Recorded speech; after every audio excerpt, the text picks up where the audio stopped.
Assalamualaikum warahmatullahi wabarakatuh. Waalaikumsalam. Alhamdulillahi rabbil alamin. Wa bihi nasta'inu ala umurid dunya waddin. Wa ashhadu an la ilaha illallah wahdahu la syarika lahu ilahul awwalin wal akhirin.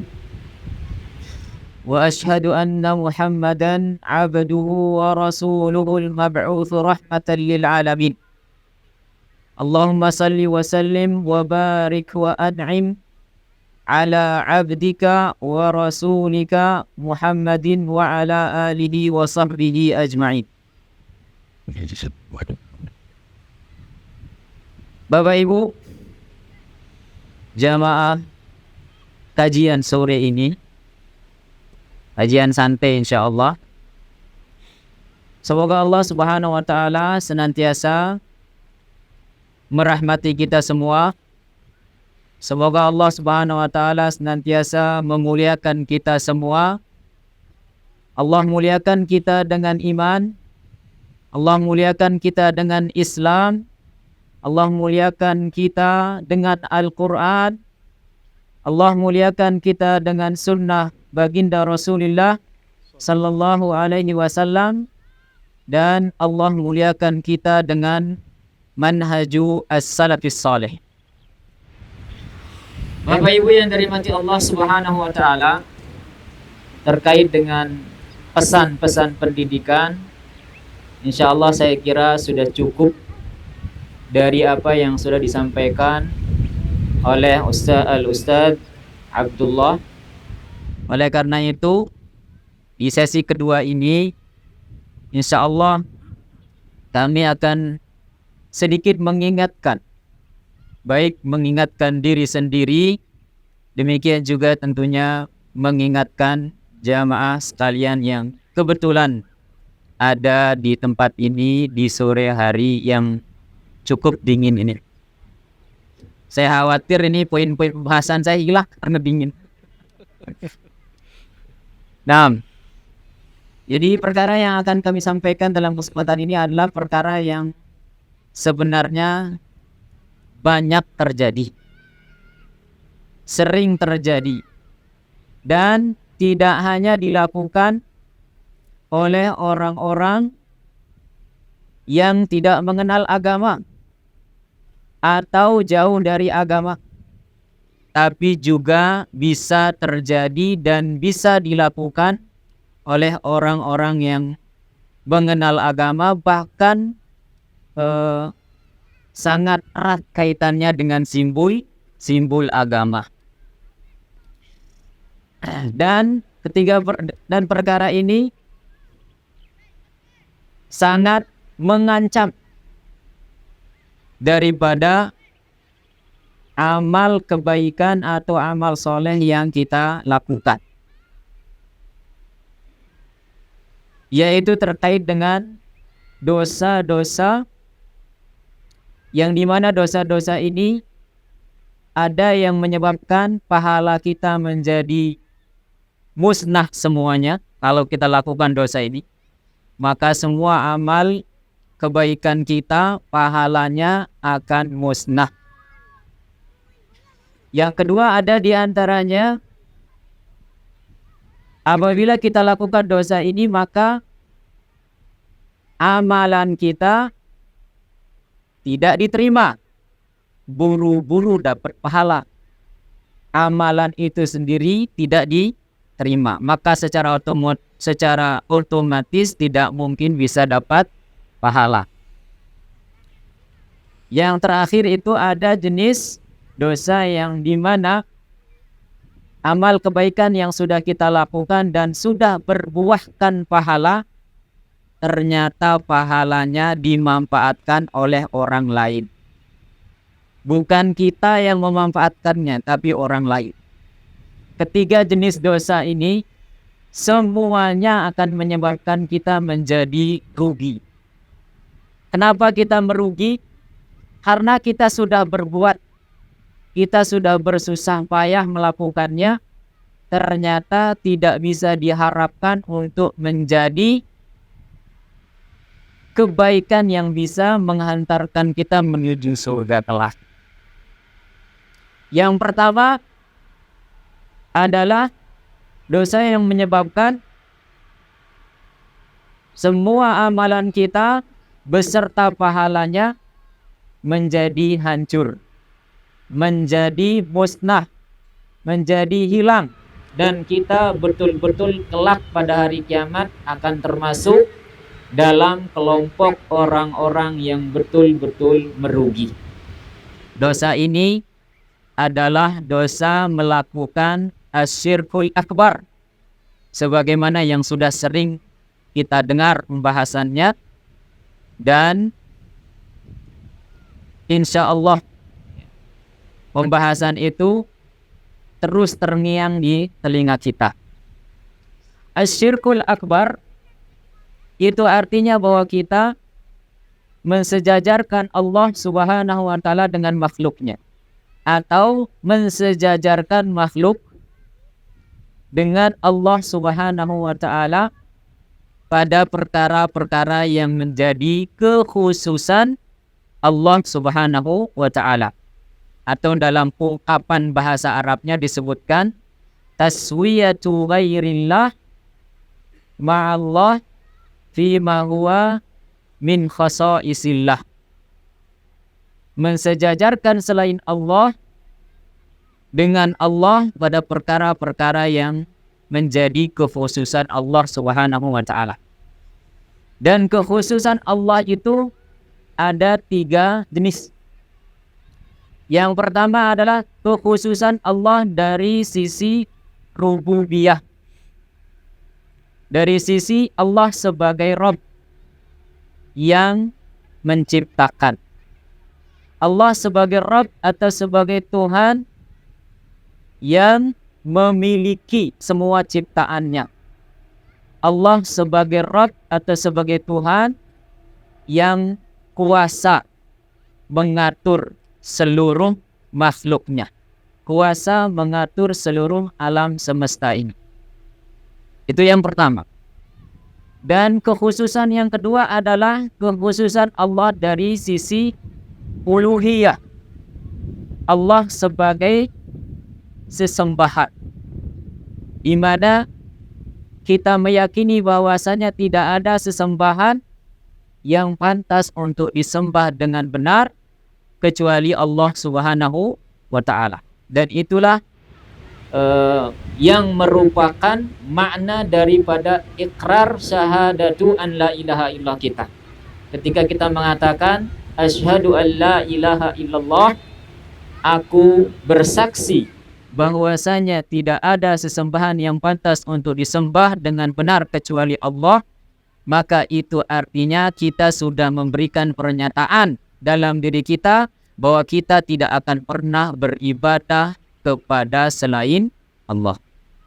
Maka ketika ada yang mensejajarkan Allah Subhanahu wa Ta'ala dalam urusan ini, demikian juga dengan perkara yang pertama tadi atau khususiyah yang pertama tadi, berarti dia telah jatuh dalam perbuatan mensekutukan Allah Subhanahu wa Ta'ala. Demikian juga yang ketiga dari jenis khususiyah Allah itu adalah khususiyah dalam hal asma dan sifatnya Allah Subhanahu wa Ta'ala, di mana sifat-sifat Allah Subhanahu wa Ta'ala tentunya tidak akan pernah sama dengan sifat-sifat daripada makhluknya. Jadi ini yang pertama terkait dengan masalah asyirku al-akbar, di mana kita tidak boleh mensekutukan Allah Subhanahu wa Ta'ala dengan satu makhluknya pun. Entah itu makhluknya berupa malaikat, entah itu makhluknya berupa para nabi, entah itu makhluknya berupa orang-orang soleh, apalagi kalau Allah disekutukan dengan benda-benda mati. Ya, tidak boleh kita lakukan hal tersebut. Adapun dalil-dalil tentang keharaman mensekutukan Allah tentunya sangat banyak. Dan dalam kesempatan ini saya tidak akan menyebutnya, tapi saya akan menyebutkan dalil terkait dengan kerugian yang akan kita alami ketika kita jatuh dalam dosa yang satu ini, ya. Yaitu pertama adalah firman Allah Subhanahu wa taala yang Allah tujukan kepada nabinya. Allah berfirman, la in asyrakta la yahbatanna amaluka wa la takunanna minal khasirin. Apabila engkau jatuh dalam perbuatan syirik, apabila engkau jatuh dalam perbuatan mensekutukan Allah, apabila engkau jatuh dalam perbuatan mensejajarkan, mensetarakan makhluk dengan Allah Subhanahu wa taala, maka semua amalanmu akan menjadi musnah, akan menjadi hancur, akan menjadi tak berguna. Karena amalan tersebut sudah rusak, sudah hancur, sudah musnah, maka tentunya dia tidak akan bisa bermanfaat di akhirat kelak. Oleh karena itu Allah lanjutkan firman-Nya, wala takunanna minal khasirin, dan engkau benar-benar akan termasuk dalam kelompok orang-orang yang merugi. Dan orang-orang yang merugi jenis ini adalah orang yang merugi dengan kerugian yang sebenar-benarnya. Karena dia sudah capek berbuat, dia sudah berusaha melakukan amal kebaikan yang dia harapkan bisa menyelamatkan dirinya kelak di hari kiamat, ternyata tidak bisa menyelamatkan. Maka inilah orang-orang yang betul-betul merugi. Yang kedua adalah jenis dosa yang apabila kita lakukan, maka perbuatan kebaikan atau amal soleh yang kita lakukan yang dibarengi dengan dosa ini menyebabkan amal soleh tersebut menjadi tak diterima. Jangankan dapat pahala, diterima saja tidak. Dan ini ada dua macam.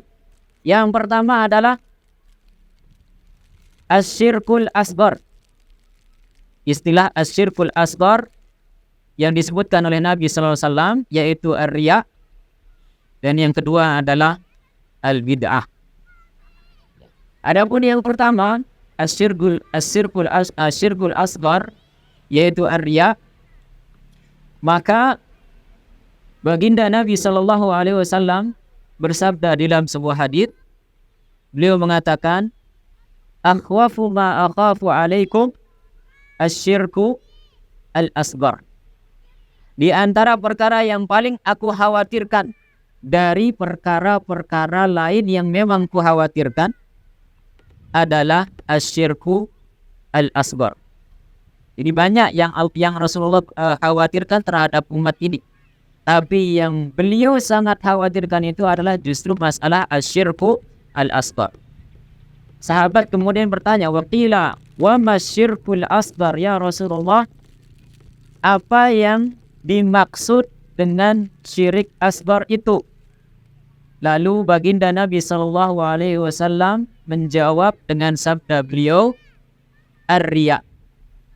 Syirik asghar itu adalah riya. Kemudian beliau melanjutkan tentang efek buruk, akibat buruk daripada syirik asghar ini. Beliau mengatakan, yaqulullahu lahum yauma yujazil ibad bi a'malihim idhabu ila alladhina kuntum tura'unahum fid dunya hal tajiduna indahumul jaza. Beliau mengatakan besok pada hari kiamat, pada hari di mana Allah Subhanahu wa taala akan memberikan pahala kepada hamba-hambanya disebabkan amal yang mereka lakukan dulu ketika di dunia. Allah berkata kepada orang-orang yang melakukan amal kebaikan dan dibarengi amalan itu dengan riya, Allah katakan, idhabu ilal ladzina kuntum tura'unahum fid dunya. Pergi kalian kepada orang-orang yang dahulu kalian tunjukkan amal kalian kepada mereka. Pergi kepada orang-orang yang dahulu kalian pertontonkan amal kebaikan kalian kepada mereka.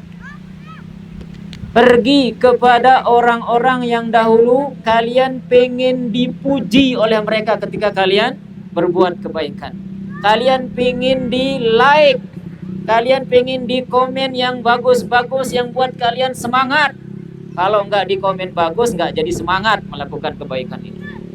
Ya. Pergi kepada mereka. Jadi seolah-olah Allah mengatakan kalian nggak perlu cari pahala sama saya, nggak usah cari pahala sama saya, karena sesungguhnya kalian itu waktu itu bekerja, berbuat, melakukan amal bukan karena kepengin mendapat pahala dari saya, tapi karena kalian pengen dipuji oleh orang-orang yang kalian pertontonkan kepada mereka amal kalian. Pengen dipuji, dielu-elukan oleh orang-orang yang kalian tunjukkan kepada mereka amal kalian. Jadi minta pahalanya sama mereka. Ya. Hal tajiduna indahumul jaza? Kira-kira kalian akan dapat tidak balasan dari amal yang kalian lakukan dulu di dunia yang kalian niatkan untuk dipertontonkan dan dipuji oleh orang-orang tersebut.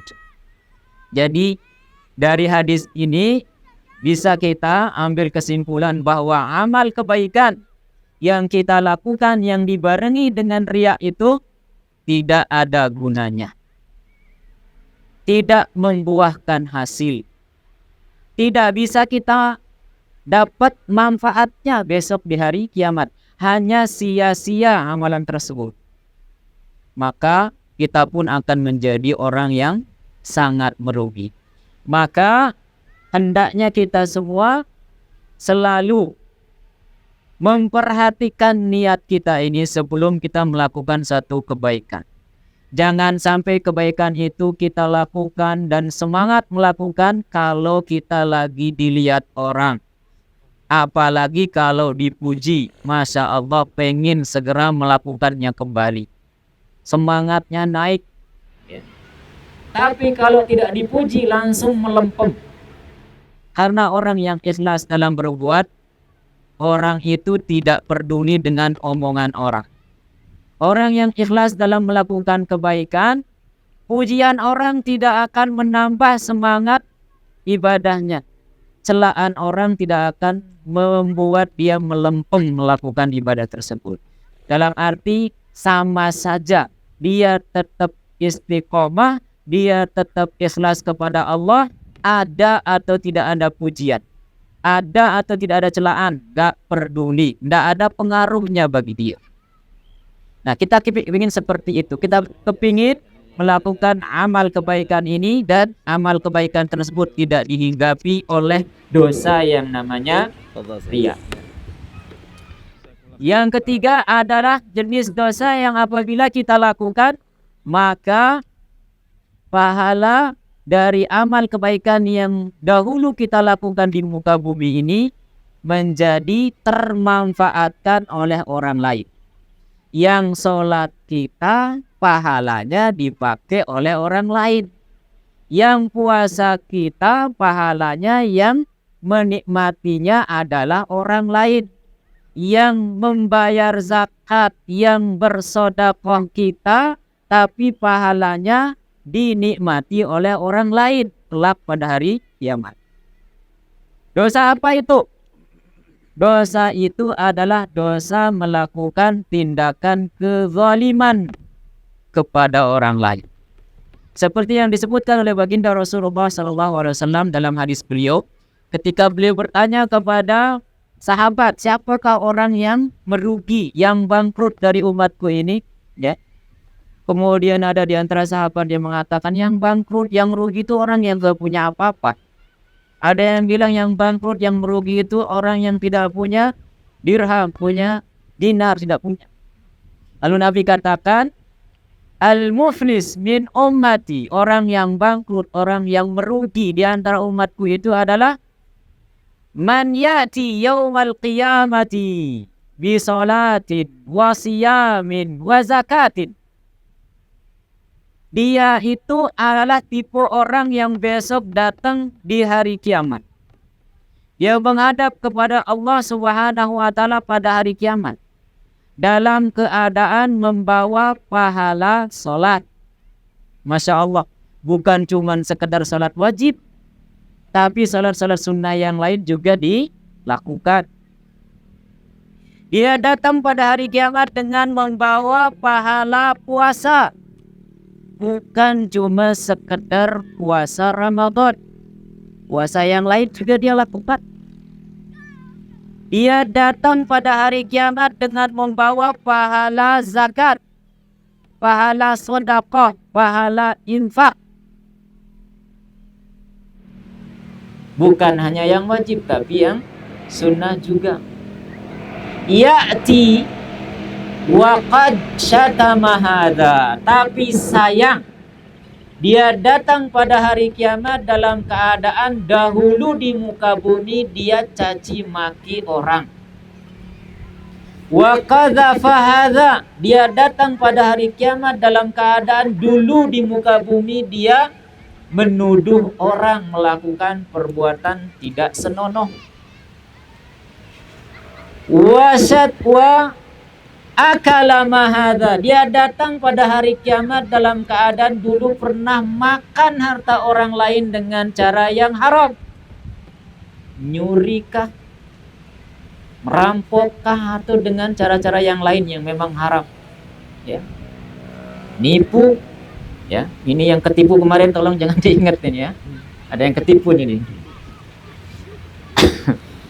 Nah, jadi dia datang dalam keadaan, insyaallah siap-siap ambil insyaallah pahalanya di akhirat, ya. Insyaallah datang dalam keadaan dahulu makan harta orang lain dengan cara yang haram. Wa daraba hadza. Dia datang pada hari kiamat dalam keadaan dulu mukul orang tanpa cara yang hak, dengan cara yang tidak benar, murni kezaliman, dia pukul orang. Kayak zaman sekarang ini sering kali kita dengar berita-berita, ya, orang dikeroyok, orang di aniaya dan sebagainya. Padahal tidak punya sebab yang hak untuk melakukan tindakan tersebut. Wasafaka damahada. Dia datang pada hari kiamat dalam keadaan pernah menumpahkan darah orang dulu ketika dia di muka bumi. Nah, apa yang terjadi? Apa yang akan dialami oleh orang yang datang dengan pahala yang banyak? Ada pahala sholat, pahala puasa, pahala zakat, tapi ternyata dia telah berbuat dosa seperti tadi. Apa yang akan diperbuat untuk orang tersebut? Akan diambil harta kekayaan daripada akan diambil pahala daripada orang tersebut.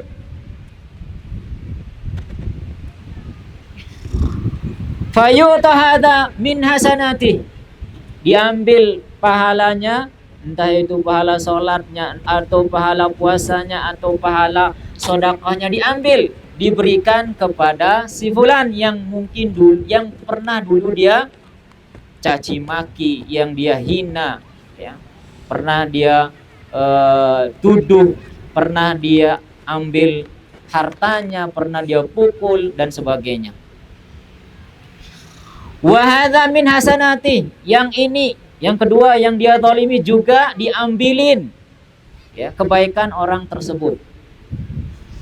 Pokoknya semua orang itu yang pernah dizalimi akan diambilkan dari pahala orang yang pernah menzaliminya itu, lalu diberikan kepada mereka.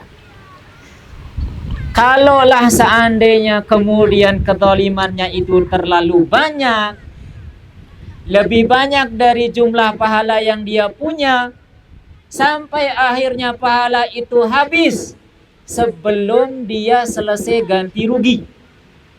Fa in faniyat hasanatuh, kata Nabi SAW, kalau habis dia punya harta, pahala kebaikan, qabla an yuqdama alaihi, sebelum selesai, sebelum tuntas dibayarkan hutang-hutang dosa kezalimannya itu, ukhidha min khotoyahum. Ini lebih merugi lagi nih, lebih menyakitkan lagi kalau kita sampai mengalami yang seperti ini, wal iyadzubillah.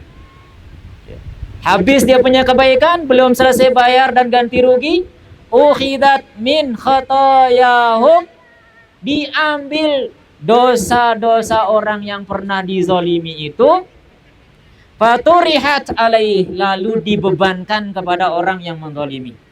Ya, semua pahala udah habis, kosong nih. Kalau pahala habis nggak ada dosa, masih mending. Ini sudah pahala habis, harus mikul dosa orang lain. Dia tidak pernah melakukan dosa yang dilakukan sama orang tersebut, tapi dia yang harus pikul dosa itu.